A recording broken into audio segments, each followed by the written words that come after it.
The letter arrived on a Tuesday. It came just as the sun was starting to drop behind the roofline of Raymond's estate, just as the iron gates were swinging open to receive the convoy, just as the last of the rain was drying off the stone driveway in thin, twisting wisps of steam. A cream-colored envelope, thick paper, bold black letters across the front. Personal, and across that same compound, soaked to the bone, chest heaving, eyes wide with a terror that had nothing to do with the 12 armed guards pointing their attention at him. A barefoot boy came running. He screamed two words that split the evening open like a knife through fruit.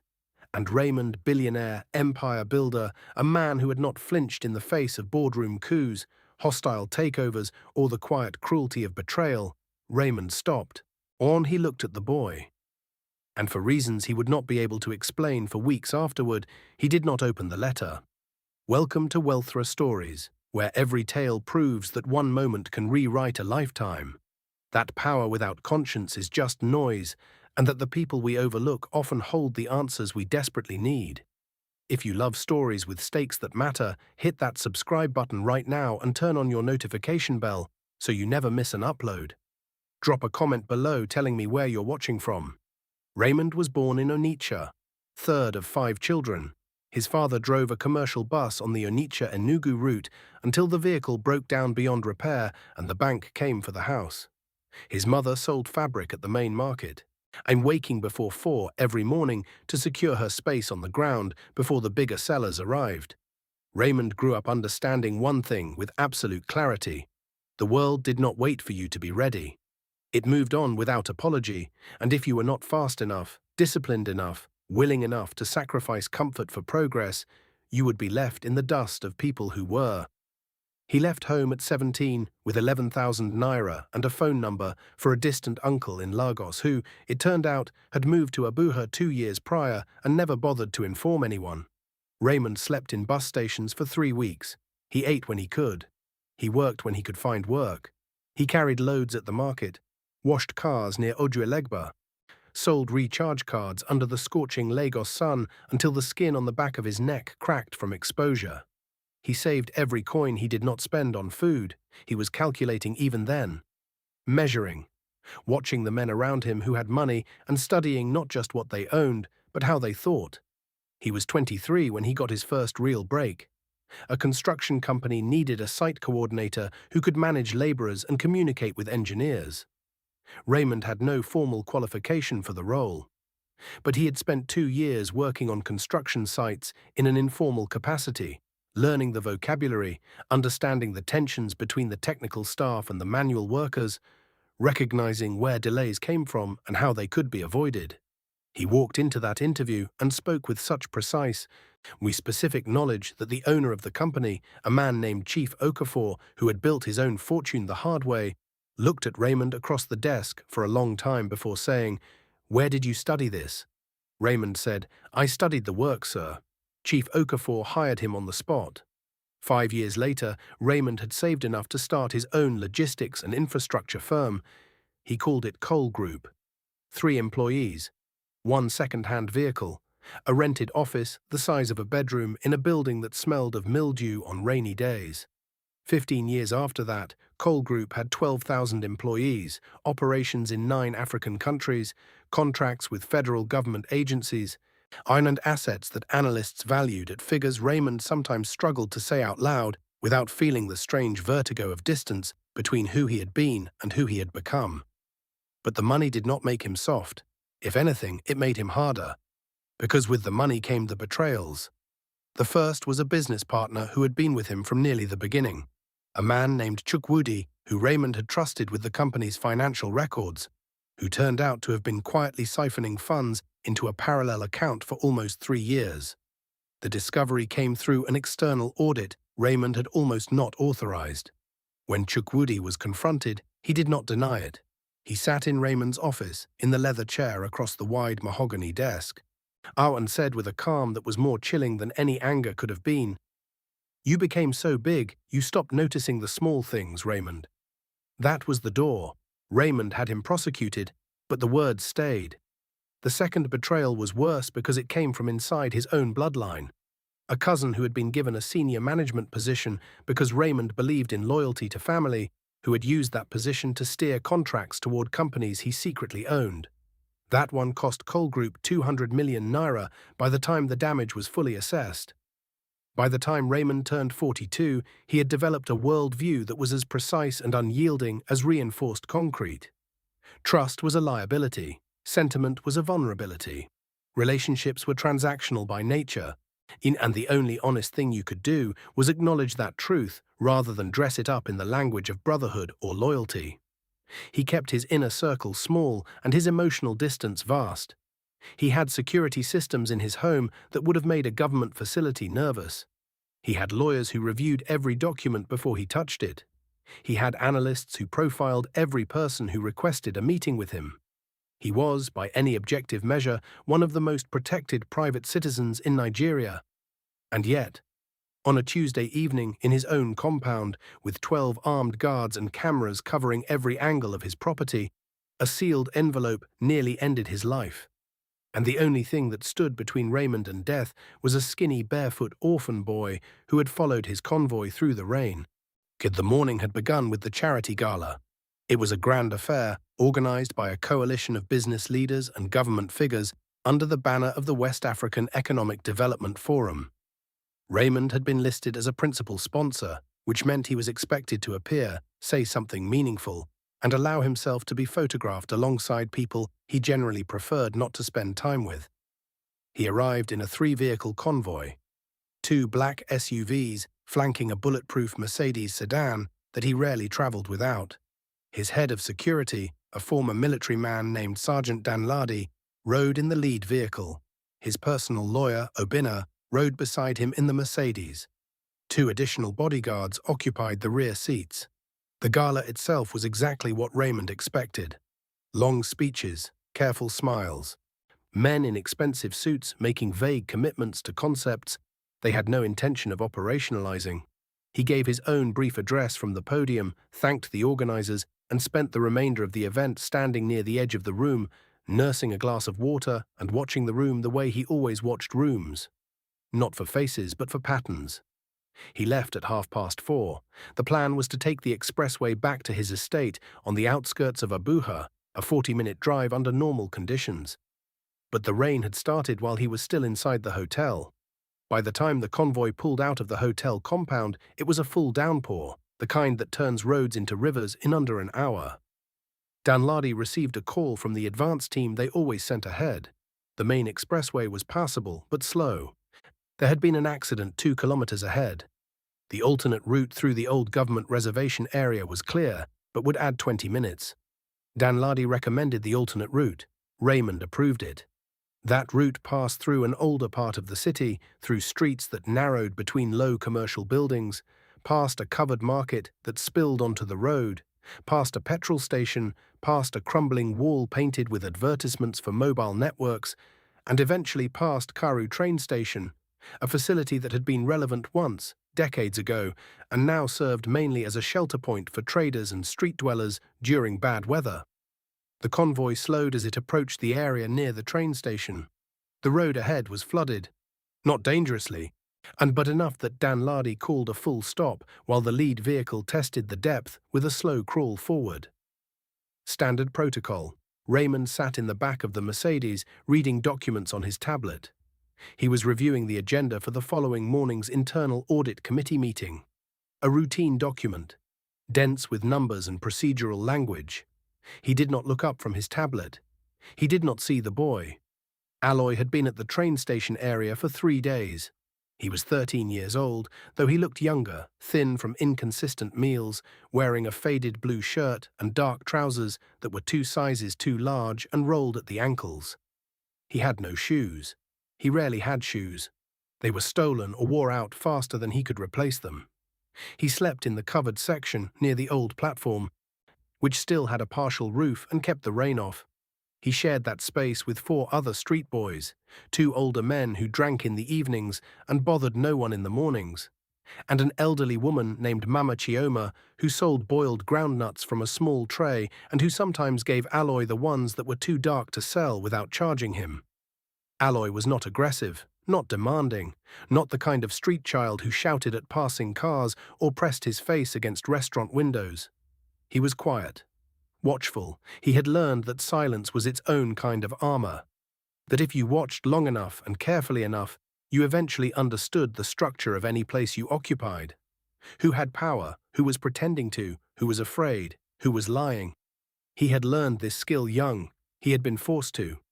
That day, before the rain, before the convoy, Aloy had been doing what he often did in the afternoons. Walking the area slowly, observing, looking for any small opportunity to earn something honest. He had already done one errand for a provision seller earlier in the day, carrying goods from a delivery truck to the shop for 200 naira. He was hoping for another small job.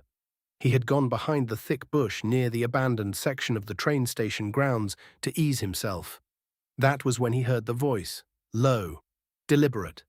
Someone speaking on a phone who clearly believed he was alone. Aloy crouched instinctively, not from calculated surveillance, just reflex.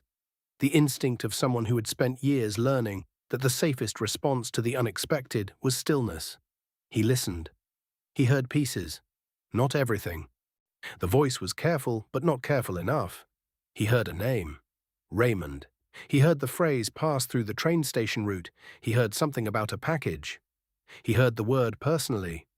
He heard the phrase, do not leave it with anyone else. Put it directly in his hands. Then the voice said something that Aloy's young mind turned over slowly, unable to immediately place. Once he opens it inside, it's finished. Make sure you are far before that. The call ended. A man stepped out from behind the bush. He was dressed in the uniform-like clothing of a courier service, dark trousers, a light blue shirt. He was carrying a bag that he held against his body with more care than seemed natural for ordinary documents. He walked away quickly without looking back. Aloy stayed crouched for a long time after the man disappeared. He turned the words over and over. Once he opens it inside, it's finished. He did not know what was in the package. He did not have the language of assassination or political conspiracy. He was 13 years old and had grown up on the streets. But he understood something fundamental about those words that no one needed to explain to him. He understood the tone. He had heard that tone before. He had heard it in the voices of men who spoke about his parents after they died. That low, careful, satisfied tone of someone discussing a harm that had already been decided upon. He stood up. He looked in the direction the courier had walked. He made a decision.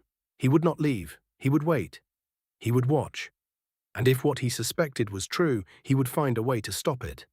The convoy appeared at the edge of the road just as the rain peaked. Aloy saw it from the covered platform, 3 black vehicles, official-looking, moving slowly because of the flooding. He watched the lead vehicle stop. He saw uniformed guards step out, scanning the area with the controlled movement of trained men. And then he saw the courier. The same man, same bag, same careful grip, moving around the edge of the stopped convoy, trying to get closer. Aloy's chest tightened. He moved toward the road. A guard saw him almost immediately and stepped into his path. Get back. Move away from here. The guard's hand was firm on his chest. Aloy tried to speak, but the guard was already not listening. I said move back. Aloy stepped back but did not leave. He kept his eyes on the courier. And the man had retreated slightly when the guard scanned the area. He was standing near a palm tree about 30 meters away, watching the vehicles, waiting. The rain began to ease. The lead vehicle completed its depth test and moved forward. The convoy began to move again. The courier started moving too, in the same general direction as the vehicles, keeping to the side of the road, blending into the trickle of traders and pedestrians, resuming their movements now that the downpour was letting up. Aloy followed. He kept enough distance that no one would connect him to the convoy. He moved the way he always moved through the city, at the edges, quietly, without drawing attention. But he did not take his eyes off the courier. They walked, Aloy runs to keep up with the convoy movement for nearly 40 minutes. The convoy moved faster once the roads cleared, and Aloy lost visual at several points. But the courier's light blue shirt was a marker he tracked through the thinning afternoon crowd. He followed that shirt through 2 roundabouts, past a stretch of commercial buildings, along the wall of a government ministry complex. And then the convoy turned into a long private road lined with trees. Alloy saw the gates ahead. High iron, guards at the post, the kind of compound that announced its own power before you reached the entrance. He slowed. The courier slowed too, hanging back, watching the convoy disappear through the gates. Then the man adjusted his bag, straightened his shirt, and walked toward the gate with the particular practiced confidence of someone performing a role they had rehearsed. And Alloy understood then with absolute certainty that he did not have time to think carefully about this. He ran. The gates were still open when the courier presented himself. The guards at the post stopped him. That was protocol. No one entered without verification, regardless of what they were carrying or what they claimed. But the courier was prepared. He spoke quickly. He named the letter. He named Raymond. He repeated the phrase personal delivery, urgent, for Mr. Cole directly in the calm, rehearsed manner of someone who had anticipated resistance. Raymond had stepped out of the Mercedes and was walking toward the entrance of the main building. He heard the commotion at the gate and turned. Danladi was already moving toward the courier, hand raised, blocking his approach. Raymond watched for a moment. Then he signaled with one hand. Let him through. Danladi's jaw tightened, but he stepped aside. The courier approached and extended the envelope. Raymond took it. The cream-colored paper. The thick weight of it. The bold black letters. Personal, one of the guards asked the courier who had sent it. The courier explained it had come through a private delivery company. The sender's identity would be in the letter itself. Raymond turned the envelope in his hands. He pressed his thumb against the sealed flap. Don't open that letter. The voice cracked through the compound like something had broken. Every head turned. Through the still open gate, still soaked from the rain, barefoot, chest heaving so hard his thin shirt shook with each breath. Alloy came running. He was not looking at Raymond. He was looking at the envelope. And he screamed again, Please, don't open it. Don't open it. 3 guards moved to intercept him. They grabbed him by the arms, and he fought back with surprising force for his size, twisting and kicking, still screaming. His eyes found Raymond's face, and he stopped struggling for just a moment. He said, That letter will kill you. The compound went still. Obinna, the lawyer, stepped forward immediately. He spoke with the calm authority of a man who had dealt with disruptions before. This is clearly a street child looking for attention. Remove him. Now. Danladi moved toward Alloy with his hand already extended to signal removal. Raymond said, Wait. One word. But it landed with the full weight of a man who did not repeat himself. He looked at the boy. Really looked. He had spent 20 years reading people in boardrooms, across negotiating tables, in court corridors, in the half-lit spaces where real decisions got made. He had learned that the body did not lie the way the mouth did. The mouth could be trained. The body revealed. This boy was not performing. His terror was inside his bones. Raymond said quietly, How would you know? The compound was completely silent now. The guards holding Alloy had not let go, but they had stopped pulling him. The courier had gone still, near the edge of the gathering. Alloy's breathing slowed. His eyes moved, just once, quickly, toward the courier. Then he said, Because I saw him. I heard him. Raymond did not look at the envelope. He did not look at the courier. He kept his eyes on the boy. Tell me what you heard. And Alloy told him. He spoke in a low, clear voice, every word stripped of drama, and every detail precise. The bush near the train station, the voice on the phone, the words he had caught, the instruction about the package, about putting it personally into Raymond's hands, about being far away before it was opened. He described the courier's shirt, his bag, his face, the careful way he had held the bag against his body. By the time Alloy finished, no one was moving. Raymond said nothing. He held the envelope at his side and turned his head slowly toward the courier. Every person in the compound turned with him. The courier bolted. He ran toward the still open gate in a dead sprint, knocking past the edge of one guard who was caught off balance. 3 others reached him before he made it through. He went down hard on the stone driveway, arms pinned, legs restrained, face pressed against the ground. Raymond looked at the envelope in his hand. He set it down on the bonnet of the nearest vehicle with the delicate precision of someone placing something fragile on a surface. He stepped back from it.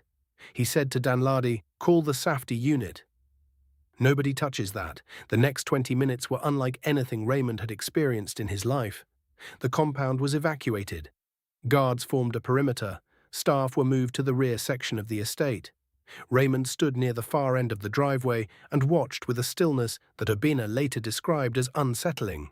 Not the stillness of a man in shock, but of a man absorbing something very large and very cold into a framework that was already built to receive difficult truths. Aloy sat on the low wall near the garden section, his feet still bare on the wet ground, in watching the activity around him with those careful, measuring eyes. A young female staff member had brought him a towel that he had draped around his shoulders without apparent awareness of the gesture. The safety unit team arrived with remarkable speed, a feature of being on a protocol list maintained by Raymond's security team that few people knew about. 2 technicians in protective gear approached the vehicle, scanned the envelope, consulted briefly in low voices. Then one of them turned to Danladi and said something that Danladi relayed to Raymond with a face stripped completely of its usual controlled expression. "It's a compressed charge device, triggered by the pressure of opening. Anyone holding it at the moment of activation would not survive." The compound did not erupt.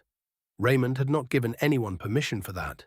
But the weight of the statement settled over every person present like something physical. Like the air had suddenly acquired density. Someone had built a device designed to detonate in Raymond's hands inside his own home. Someone who knew his convoy route. Someone who knew he would receive a personally addressed envelope without requiring it to be screened first. A calculated exploitation of the one gap in Raymond's otherwise exhaustive security protocol. Personal correspondence addressed specifically to him, marked urgent, delivered after an official event. He would have opened it at his desk within the hour. Raymond said nothing for several minutes. Then he asked Danladi to bring the courier to him. He was 31 years old and worked legitimately for a courier company in Abuja, but had a side arrangement with certain clients that involved no documentation. He had been recruited for this specific job through a contact he met at a bar 3 weeks ago. He had been told only that he was delivering an urgent document to a wealthy man, and that the fee was 200,000 naira, more than he made in 3 months. He insisted he had not known what was inside the envelope. Raymond looked at him for a long time. Then he said, "You heard yourself tell the person on the phone to be far before it was opened. Say that again, and tell me you did not know." He said nothing. He was handed to police that arrived within the hour. And Raymond returned to the compound, sat in the main sitting room with Urbina and Danladi, and waited for investigators to begin the process of tracing where the package had originated. He already had a hypothesis. He had been building it quietly since the moment Danladi confirmed what was in the envelope. He had gone through the list in his mind the way he went through financial models, methodically, without sentiment, following the logic of who had access, who had motive, who had timing. By the time the lead investigator called him at 11 that night with the preliminary trace result, Raymond had already arrived at the same name. The investigator said, "Mr. Cole, the origin point traces back to a logistics staging address connected to Cole Group's internal operations. We're looking at someone with interior access." Raymond said, "I know who it is." Victor Cole was 38 years old and had worked within Cole Group for 11 years. He was Raymond's younger brother by 4 years. He had a master's degree in business administration from a university in the United Kingdom. He was smooth in conversation, warm in manner, comfortable in the social spaces that Raymond found exhausting. He was the face that Raymond sometimes deployed to represent the company at functions Raymond preferred not to attend. He was trusted with the company's strategic partnerships division, a role that gave him significant authority over certain financial instruments. He had been using that authority for 6 years. The internal audit committee meeting scheduled for the following morning had been called by the company's chief financial officer, who had flagged an anomaly in the strategic partnerships accounts during a routine review. The meeting was to review the flagged accounts and determine whether further investigation was warranted. Raymond was scheduled to sign off on the expanded audit authorization at that meeting. Victor had seen the meeting agenda 2 weeks prior. He had understood what it meant. He had understood that once Raymond signed that authorization and investigators went into the strategic partnerships accounts with full access, everything would surface. The shell companies, the fake vendor contracts, the years of redirected funds. The total amount, when forensic accountants eventually completed their work, would be counted in billions. Victor had not built a backup plan, he had built a detonation device. Raymond sat in the sitting room and held that knowledge very still inside himself, while Danladi briefed him on what investigators had found in the preliminary hours. He did not speak for a long time after the briefing ended. Then he said, "When are they moving to arrest him?" Danladi said, "They want to move tonight before he can be alerted." Raymond said, "Tell them to proceed." He did not ask to be present. He did not ask to see Victor before the arrest. He simply said proceed, and then sat in the quiet of the room for a long time after everyone had left to make their calls. He sat with the understanding that his own brother had looked at him across family dinners and business meetings and celebration events and maintained a warmth that was completely manufactured while quietly building the conditions for his death. He sat with that. And he did not break, but something in him shifted, something deep and structural, like a load-bearing element adjusting to a new distribution of weight. 2 days later, they had been building a profile of everyone connected to the conspiracy, tracing backward through the layers of the courier to the contact who had recruited him to the communications record of that contact. What they found reached further back than Victor's 6 years of financial crimes. There was another name in the record, not connected directly to the assassination attempt, connected to something older. The name was Emmanuel Okafor. Raymond did not recognize it immediately, but when the investigator provided context, a former senior accountant at Cole Group, deceased approximately 9 years ago, Raymond grew very still. He remembered Emmanuel Okafor, and he had not thought of him in years. Emmanuel Okafor had joined Cole Group in the company's early expansion phase. He was a quiet man, methodical, the kind of accountant who kept notes on everything and asked the kind of precise questions that made people around him slightly uncomfortable. He had been dismissed, Raymond had been told at the time, for unauthorized access to restricted financial files, a disciplinary matter handled by Victor's division.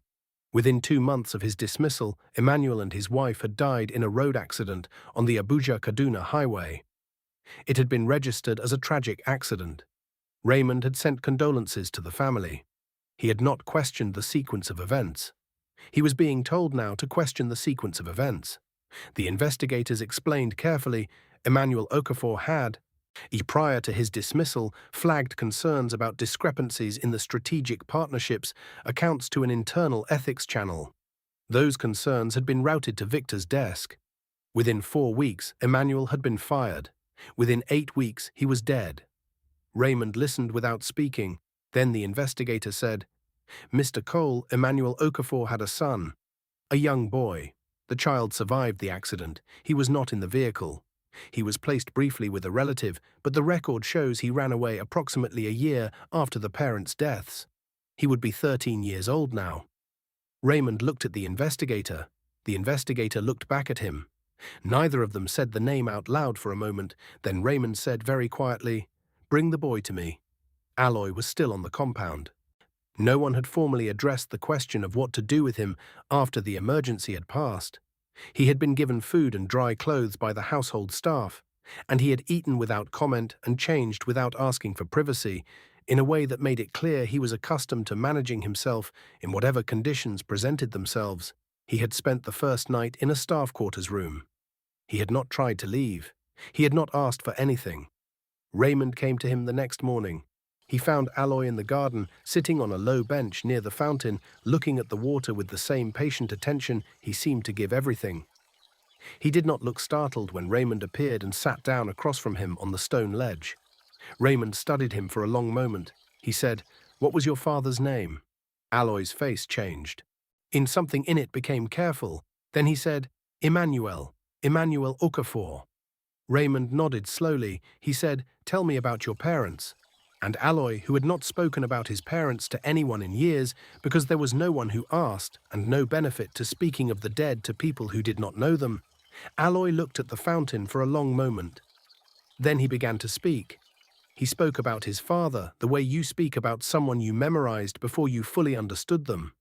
The glasses his father wore, the way his father came home from work and always washed his hands before greeting anyone, as if the office was something that needed to be removed before entering the home. His mother's cooking, the specific smell of the apartment they lived in, the feeling of ordinariness that only becomes precious in retrospect. And he spoke about the night before the accident.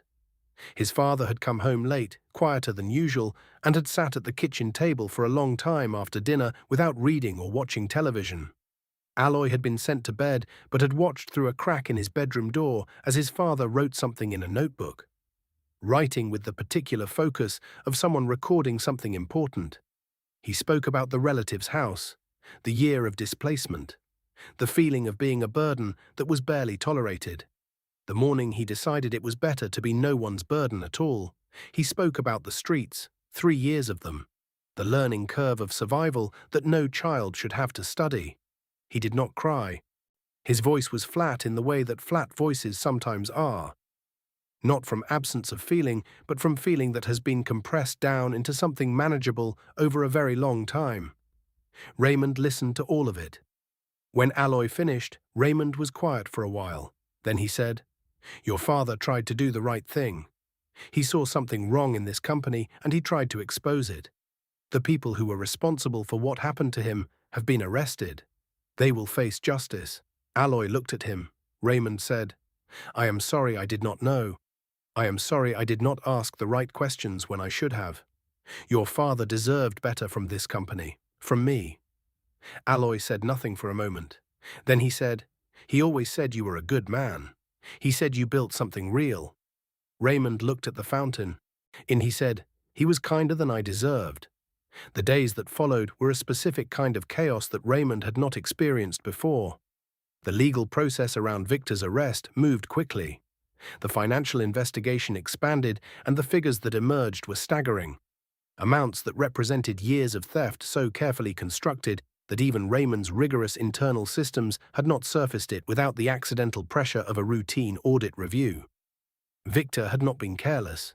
He had been brilliant in the application of his corruption, using the same intelligence and discipline that Raymond had always respected in him to systematically hollow out the company from the inside. There were board meetings, there were press statements, there were calls from government contacts and business associates and lawyers and journalists. Raymond managed all of it with the same controlled efficiency he applied to every crisis, delegating appropriately, speaking carefully, refusing to allow public emotion to compromise the legal process.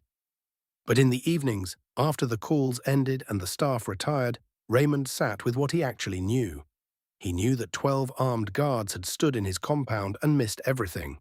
He knew that a security apparatus that had cost him millions of naira to build had not registered the threat until a 13-year-old boy came running through the gate screaming. He knew that his lawyer, in the first moment, had tried to have that boy removed. He knew that if he had listened, if his own instinct had not overridden the institutional reflex to dismiss the small and the inconvenient, the envelope would have been opened at his desk. And he sat with that. The machine he had built, the walls he had constructed, the distance he had maintained, the ideology he had adopted that said trust was a liability and sentiment was weakness, all of it had been insufficient. Not because it was poorly designed, but because it was built on a premise that was incomplete. It had been built to protect him from the world. It had not been built to protect him from the people inside his own empire. And the world, through the specific, unexplained intervention of fate or chance or whatever name you gave to the forces that occasionally placed the right person in the right place at the right moment, had sent a barefoot orphan to do what 12 armed guards could not. Raymond thought about that for a long time, and he thought about Emmanuel Okafor writing in a notebook at the kitchen table while his son watched through a crack in the bedroom door. He thought about a man who had seen something wrong and had tried to correct it through the proper channels and had been destroyed for it, and whose son had nonetheless grown up carrying an instinct for truth that no amount of hardship had managed to erode. He thought about what that cost, what it required of a person, to stay honest in circumstances that rewarded dishonesty, to stay watchful when invisibility was safer, to run towards something dangerous when the rational choice was to walk away. Raymond had built his entire life on a philosophy of protection, on the belief that the most important thing you could do was guard what you had built against the inevitable aggression of a world that wanted to take it. The boy had run toward the aggression. Not for Raymond. He did not know Raymond. He had no stake in Raymond's survival. He had a dead father who had once respected this man from a distance. He had 3 years of street survival that had taught him the cost of getting involved in other people's dangers. He had run toward the gate anyway. Raymond called Aloy to his office a week after the arrest. The office was large, as offices in such estates tend to be: high ceiling, dark wood, the kind of silence that expensive buildings maintain. Aloy came in wearing the clothes the staff had given him, which fit reasonably well. Or he sat in the chair across from Raymond's desk and looked around the room without pretending not to, the way children do when they have not yet learned that it is considered impolite to be openly curious. Raymond watched him take in the room. Then he said, "I want to ask you something, and I want you to answer honestly." Aloy said, "Okay." Raymond said, "When you followed the convoy from the train station, when you decided to follow, did you know it would turn out this way?" Aloy thought about it. He said, "No." Raymond said, "What did you think would happen?" Aloy said, "I thought maybe I would reach the man before the courier did. I thought maybe I would be able to tell someone before the letter was given. I didn't know if anyone would listen." He paused. "People don't usually listen to me," Raymond said. "Why did you do it?" And Aloy looked at the desk for a moment, then he looked up. He said, "Because I heard what he said, and I knew what it meant. And if I didn't try, I would know I didn't try." Raymond was quiet. Aloy said, "My father tried.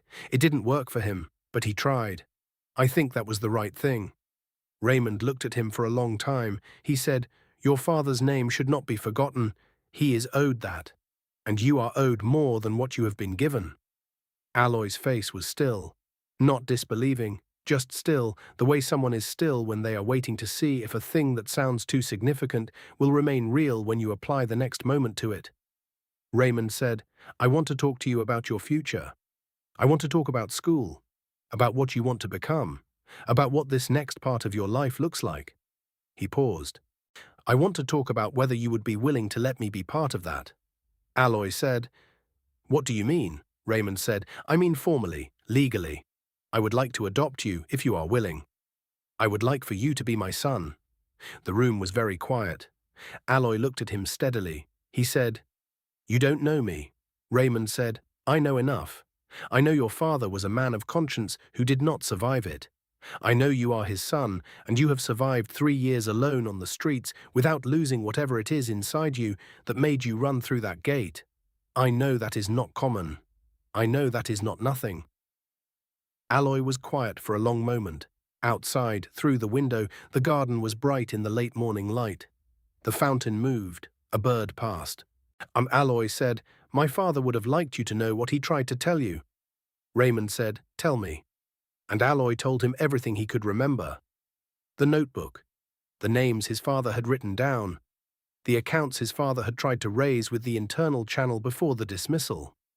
He spoke from memory, from the fragments a 9-year-old boy had processed without fully understanding, carrying them for 4 years until they had become worn and familiar in his mind. Raymond listened to all of it and took notes. When Aloy finished, Raymond set the pen down. He said, "Thank you." Aloy said he would have wanted someone to hear it. Raymond said, "Someone has heard it." The adoption was finalized 9 weeks later. The legal process was not complicated for a man with Raymond's resources and contacts. And the greater complexity was internal, in the adjustment required of both of them, in the careful, slow construction of something that did not have an obvious template.